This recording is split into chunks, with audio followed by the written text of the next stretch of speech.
ரசூல் ஸல்லல்லாஹு அலைஹி வஸல்லம் அவர்கள் சொல்கிறார்கள், ஒருவர் ஒரு நன்மை செய்ய வேண்டும் என்று எண்ணினால், ஒருவர் ஒரு நன்மை செய்ய வேண்டும் என்று எண்ணினால், நியத்து வைத்தால், அல்லாஹு தஆலா மலக்குகளை பார்த்து சொல்லுகிறானாம், இவருக்கு ஒரு நன்மை எழுதி விடுங்கள் என்று.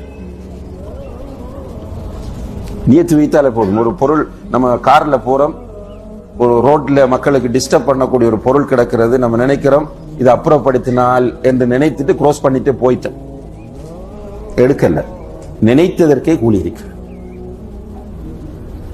காலையில குளிக்கிறோம், குளிக்கும் போது ஒது செய்கிறோம், ஒது செய்யும் போது என்ன நினைக்கிறோம் என்றால், இன்ஷா அல்லாஹ் இன்றைக்கு லுஹா தொழுவோம்.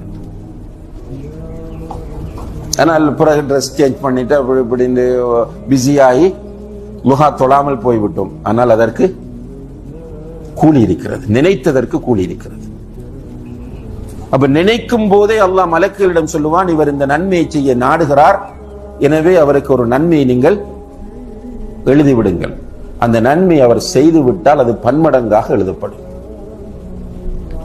நியத்து வைக்க வேண்டும், இன்ஷா அல்லாஹ் இந்த ரமலானில் என்னில் ஒரு நல்ல மாற்றம் வர வேண்டும். ரமலான் எதிர்பார்க்கக்கூடிய தாக்கங்கள் எல்லாம் என்னிலே ஏற்படுத்தப்பட வேண்டும் என்று இப்போதிருந்தே நியத்தை வைத்து அதற்கு ஏற்ப நாம் திட்டமிட்டு செயற்படுவோமாக இருந்தால், அல்லாஹுடைய உதவியால் ரமலானை பயனுள்ளதாக கழிக்கலாம், எதிர்பார்க்கக்கூடிய மாற்றங்களை பெற்றுக் கொள்ளலாம்.